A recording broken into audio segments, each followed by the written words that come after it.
बहुत बड़ी खबर आ रही है। सोनम वांगचुक को पुलिस ने गिरफ्तार कर लिया। आपको बता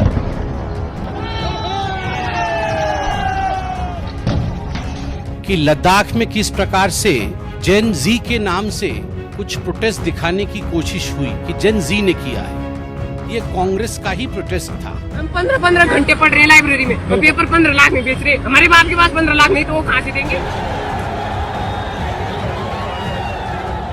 कोचिंग माफिया और नकल माफिया एक होकर राज्य में नकल जहाज छेड़ने का प्रयास कर रहे हैं। जांच से पहले गांव में भगुआ घुसने ही ना दिया जाए। इनको बोले झंडा हमारे हाथ में दो और भगवा अपने हाथ में वापस लेके जाओ। किसी भी लोकतांत्रिक देश में एक चुनी हुई सरकार की सबसे बड़ी जिम्मेदारी क्या होती है कि वो अपने नागरिकों के भीतर इस बात का यकीन कायम रखे कि वो जनता के लिए काम कर रही है, क्योंकि जनता ने उसे चुना था जनता पर शासन करने के लिए।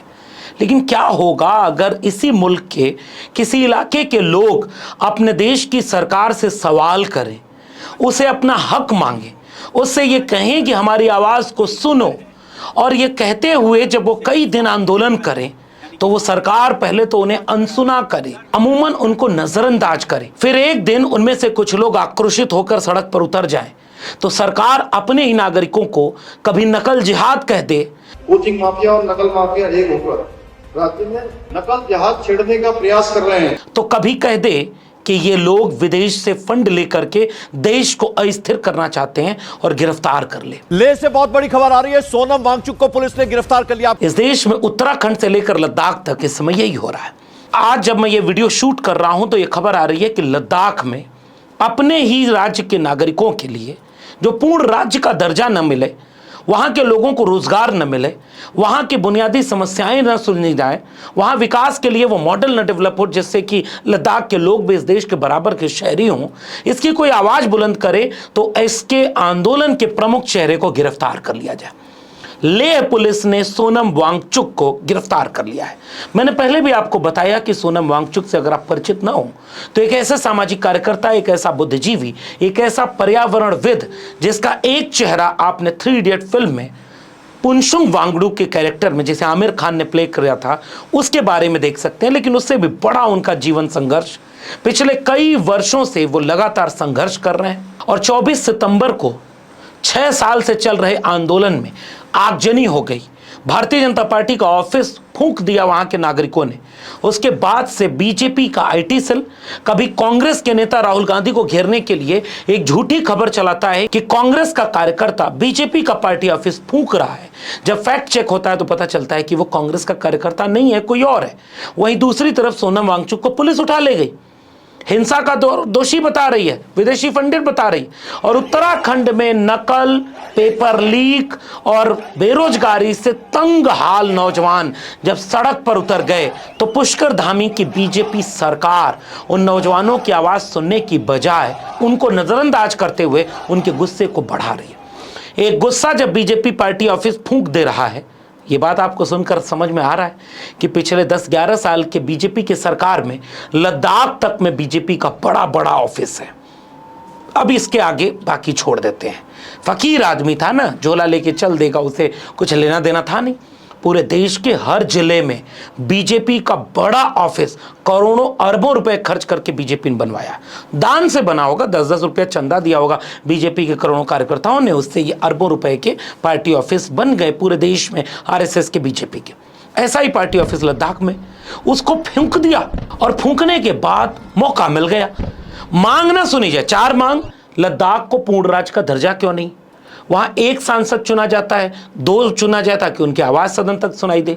वहां लोकल पब्लिक सर्विस कमीशन बनाया जाए जिसकी शर्तें ऐसी हों कि वहां के नौजवानों को रोजगार मिलने में सुविधाजनक हो। और चौथा कि वहां 6 शेड्यूल में उन्हें शामिल कर लिया जाए ताकि 97% आदिवासी शेड्यूल ट्राइब आबादी है उसको न्याय मिल सके।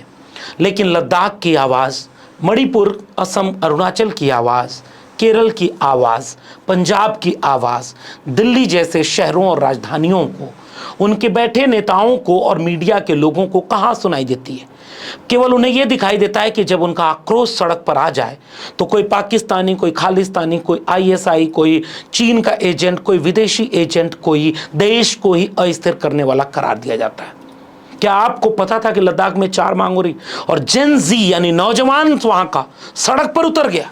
हालांकि सोनम वांगचुक ने उसके बाद हिंसा जब हुई तो आंदोलन को वापस ले लिया और कहते रहे, संदेश देते रहे कि हमारी आवाज को सुनो, हमारी बातों को मानो। इस देश की सरकार से हम बार बार ये कह रहे हैं कि हमारे राज्य के लोगों के साथ जो अन्याय हो रहा है उसके लिए हम लड़ रहे हैं।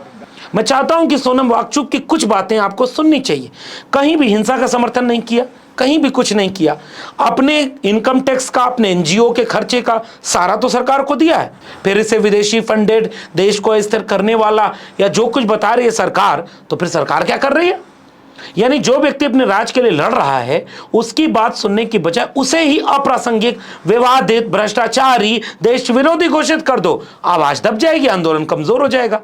लेकिन सोनम वांगचुक को जरा सुनिए कि वो क्या कह रहे हैं। नहीं, सीबीआई जांच अभी नहीं हुई। ठीक अगले दिन एक प्रेस रिलीज देती है गृह मंत्रालय, भारत जैसे महान बड़े देश का गृह मंत्रालय प्रेस रिलीज देता है जिसमें वो कहते हैं सोनम वांगचुक, सोनम वांगचुक। 3-4 बार सोनम वांगचुक एक छोटे से इंसान पर वो पूरा दोष मढ़ते हैं। तो ये एक कड़ी का हिस्सा है, ये भी कल का वाला भी एक कड़ी का हिस्सा है। ये कोई 1.5 महीना पहले शुरू हुआ, जबकि लद्दाख के जो चुनाव हैं वो 2 महीने में आने वाले थे।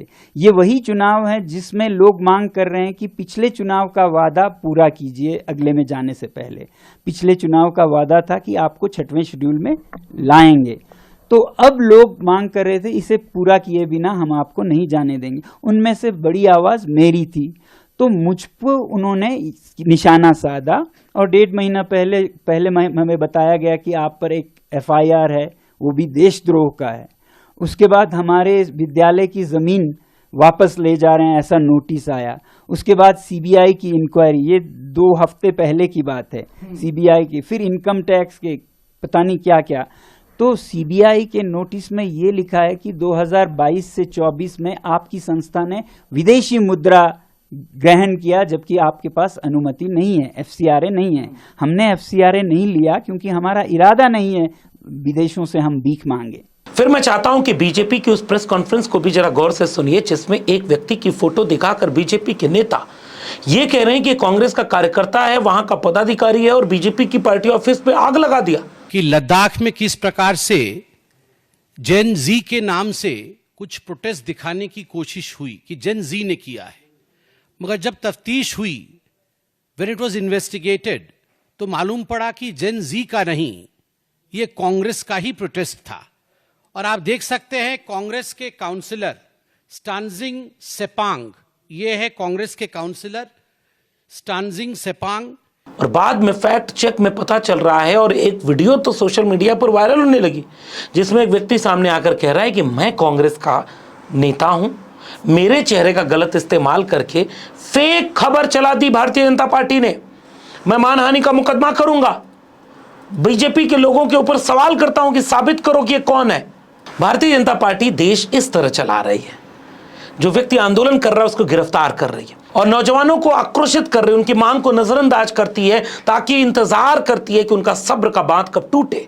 और लद्दाख को जब वहां के नौजवानों की आवाज नहीं सुनी जा रही, तो अब लद्दाख को दमन के रास्ते, मुकदमों के रास्ते, जेल डाल करके, लोगों को आवाज दबा करके वो चाहेंगी कि इस तरह की चीज़ हो।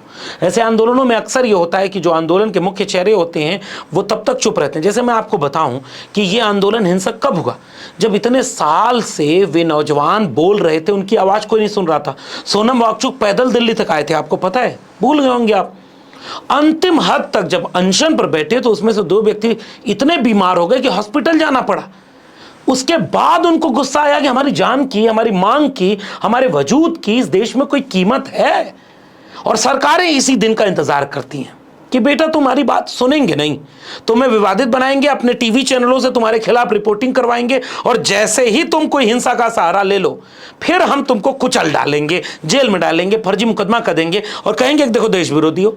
जो आप देख रहे हैं कि रिसेंट इन्होंने प्रेस कॉन्फ्रेंस किया, हमारे गवर्नर ने और डीसी साहब ने, मैं काफ़ी दुखी हुआ इनकी प्रेस कॉन्फ्रेंसेस को देख के। इन्होंने एक जगह अपना रिस्पॉन्सिबिलिटी नहीं लिया, जान गंवाए हमारे यूथ ने, लाठी खाई, इतने सारे लोग इंजर हुए। ये लद्दाख सबको पता है, यहाँ टूरिस्ट प्लेस है, यहाँ के लोग अमन पसंद लोग हैं, कभी पूरा चारों तरफ लद्दाख ये दराज से लेके चंगतांग एरिया तक हर जगह आर्मी डिप्लॉयमेंट है। कभी यहाँ पे आर्मी और सिविलियन की लड़ाई आपने सुनी ही नहीं होगी। ये डिस्टर्ब्ड एरिया है ही नहीं, इतना पीसफुल एरिया है। और यहाँ पे आपने फर्स्ट इंस्टेंस पे ही गोली मार के 4 लोगों को जान ले ली। और यूथ जिनके आंखों में सपने थे, 2019 में जो यूटी मिला उसके बाद जो नए नए सपने देख रहे थे इनकी आंखें, और कल परिणाम ये हुआ कि इनकी जान चली गई, तो बहुत अफसोस होता है। और क्या लद्दाख के जेनजी के साथ बीजेपी यह रवैया अख्तियार कर रही है? और क्या इस तरह से लद्दाख को शांत कर पाएगी? क्या वो लद्दाख को जिस तरीके से डील कर रही है बीजेपी सरकार, क्या इसमें ये शामिल नहीं है? और याद नहीं रखना चाहिए कि सोनम वांगचुक ने यहां तक कहा था कि चीन से सजग रहना चाहिए। तो एक तरफ तो हम अपनी ज़मीनें खो रहे हैं और दूसरी तरफ आलम यह है कि उसके ऊपर बहुत से नेता और उनके जो ट्रोल चट्टे बट्टे हैं, जो कि इन कमेंट्स में भी होंगे और कुछ वीडियोस में भी आपने देखा है, वो कहते हैं कि हम देशद्रोही हैं। आप ही बताइए, वो देशद्रोही हैं जिन्होंने देश की ज़मीन चीन को सौंप दी, या वो जो चीख चीख कर कह रहे हैं कि हमारी ज़मीन चीन को जा रही है, इसे रोका जाए? तो आप जेनजी कह करके उनको उकसा रहे हैं, उनको इस तरह से कर रहे हैं ताकि आपको मौका मिल जाए कि आप लद्दाख के भी मुद्दों पर बात होने की बजाय हिंसा पर बात करें और राहुल गांधी और विपक्ष को ये घेरें जो ये कहता हो कि भारत का जेनजी नेपाल जैसे सड़क पे आ गया तो क्या करोगे। तब विपक्ष के लिए आपको मौका मिल जाएगा कि देखिए इन्होंने उकसाया था, आप उन मुद्दों पर बात नहीं करोगे, आप उस रोजगार पर, लद्दाख को पूर्ण राज्य का दर्जा देने पर, हालांकि सरकार करे पूर्ण राज्य का दर्जा नहीं देंगे, 6 शेड्यूल में नहीं शामिल करेंगे। अब बहुत करो तो 2 सांसद ले लो, बहुत करो तो एक पब्लिक सर्विस कमीशन तुम्हारा बना देते हैं। लद्दाख के लोग कह रहे हैं कि नहीं सब चाहिए, फिर क्या करेंगे? यही रवैया बीजेपी उत्तराखंड में अपना रही है। उत्तराखंड के बीजेपी के पुष्कर धामी की सरकार क्या कर रही थी कि पेपर लीक नहीं रोक पा रही और पेपर नकल जिहाद जैसे शब्द का प्रयोग कर रही है। कोचिंग माफिया और नकल माफिया एक होकर राज्य में नकल जिहाद छेड़ने का प्रयास कर रहे हैं। और नकल जिहाद, ये जिहाद, वो जिहाद, सबको शूट करता है ताकि इस पर डिबेट हो, हिंदू मुसलमान हो। और उस बीच में मैं चाहता हूं कि उत्तराखंड पर बात करूं उससे पहले वहां के जेनजी, वहां के नौजवान जो इस देश के पढ़े लिखे नौजवान हैं, वो क्या बोल रहे हैं, इसका सैंपल कुछ वीडियो में छोटा छोटा एक बार देख लीजिए। हम 15-15 घंटे पढ़ रहे हैं लाइब्रेरी में, और पेपर 15 लाख में बेच रहे हैं। हमारे बाप के पास 15 लाख नहीं तो वो कहाँ से देंगे? पेपर भी, हर पेपर बिक रहे हैं यहाँ पे, आ रही है और आगे पुलिस को भेज रही है और यहाँ पे दिया करते हैं कि लोग कच्चे नहीं होंगे। तो आपने सुना कि हम 15-15 घंटे लाइब्रेरी में पढ़ रहे हैं और ये लोग, सरकार के लोग 15-15 लाख में पेपर बेच दे रहे हैं, पेपर आउट कर दे रहे हैं और नौकरियों का सौदा हो रहा है। अब आपको याद है, ऐसे ही जेनजी बिहार में लाठी खा रहा है, कई महीनों से लाठी खा रहा है। तो बिहार का जेनजी कहां है? उत्तर प्रदेश का जेनजी कहां है? उत्तर प्रदेश में तो वैकेंसी नहीं आती है। पेट का पेपर देने के लिए 25 लाख नौजवान सड़क पर उतरते हैं। सरकार 1 साल वैलिडिटी को बढ़ा के 3 साल कर रही है, पेपर ना कराना पड़े। पेपर लीक तो इतनी बड़ी समस्या हो गई जिसका कोई समाधान नहीं होता। एसएससी के बच्चे लड़ते रहे, उत्तराखंड के बच्चे सड़क पर आ गए। उन्हें कुछ लोग भगवा का संदेश दे रहे थे। जैसे एक मूर्ख जिहादी को सुनिए जो एप्पल के फोन को भगवा क्रांति कैसे कह रहा है। आईफोन 17 लॉन्च हुआ है और पहली बार उसका सबसे unique colour orange, cosmic orange आया है। यानी दुनिया के सबसे हाईटेक कंपनी के सबसे हाईटेक प्रोडक्ट के ऊपर भी भगवा नजर आने लगा है। अगर किसी को कुछ समझ में ना रहा हो तो उसे अपनी नजर बदलने की जरूरत है। और इसको सुनने के बाद मैं चाहता हूं कि एक बच्ची, एक छात्रा को सुनिए जो कह रही है कि हमारे हाथ में तिरंगा चाहिए। इसका मतलब वो नफरत की सियासत को कैसे नकार रही है, सुनिए।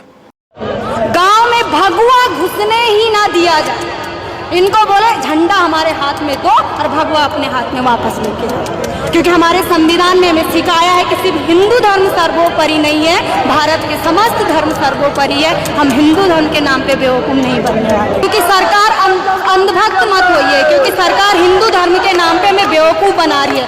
मैं तो एक गुजारिश करती हूँ कि हमारे शहीद तिरंगे में लिपट के आते हैं, इन नेताओं को भगवा में लिपट के भेजो, तब इनको औकात पता चलेगी कि ये भगवा समझ के हमें बेवकूफ बना रहे हैं। ये उत्तराखंड में क्यों हो रहा है? आरोप लग रहा है कि 12 से 15 लाख में पेपर लीक हो गया और ऐसे ऐसे लोग मिले हुए हैं जिसमें सरकार के भी लोग शामिल हैं। पुलिस कोई ठोस कार्रवाई नहीं करती और नौजवानों का भविष्य बर्बाद हो रहा है। ये नौजवानों का भविष्य केवल उत्तराखंड में ही नहीं बर्बाद हो रहा, उत्तर प्रदेश में भी बर्बाद हो रहा, बिहार में भी बर्बाद हो रहा, मध्य प्रदेश में बर्बाद हो रहा, दिल्ली में एसएससी के पेपर वाले बर्बाद हो रहे हैं। उस देश में डिबेट प्राइम टाइम पर किसकी होती है आपको भी पता है। और बड़ी आसानी से सरकारें इन जेंजी को कभी जातियों में बांट देंगी, कभी मजहब के नाम पर लड़ा देंगी, कभी इनको कोई ऐसा झुंझुना पकड़ा देंगी कि ये भटके रहें। कांवड़ में इन्हीं पर फूलों की बारिश होती है, जब ये नौकरी और शिक्षा मांगने जाते हैं तो लाठी की बारिश होती है। हमारे जैसे लोग इसी बात को तो तब से कह रहे हैं। लद्दाख के नौजवान से लेकर उत्तराखंड के नौजवान, यूपी के नौजवान से लेकर बिहार और मध्य प्रदेश के नौजवान, इनकी बात, इस भीड़, इस हुजूम को इस देश की सरकार क्यों एड्रेस नहीं कर पा रही है। मैंने जहां से बात शुरू की थी वहीं खत्म कर रहा हूं, ताकि आप भी सोचिएगा कि लोकतंत्र में चुनी हुई सरकार तब तक ही सत्ता में रहती है जब तक जनता का यकीन उस पर रहे।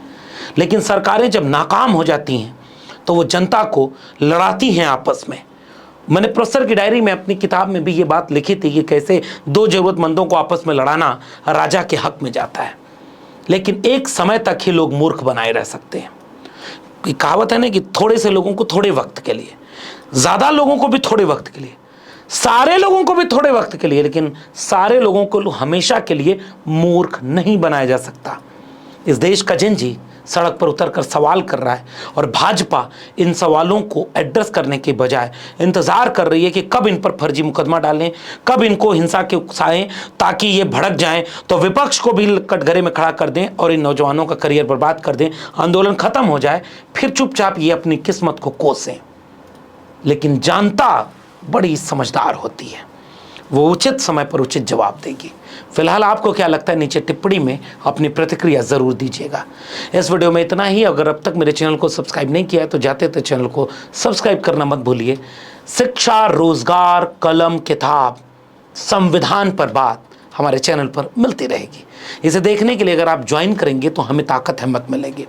अगर आप इस वीडियो को ट्विटर, एक्स या फेसबुक पर देख रहे हैं तो फॉलो करना मत भूलिए। फिर मिलेंगे, तब तक के लिए बहुत बहुत धन्यवाद।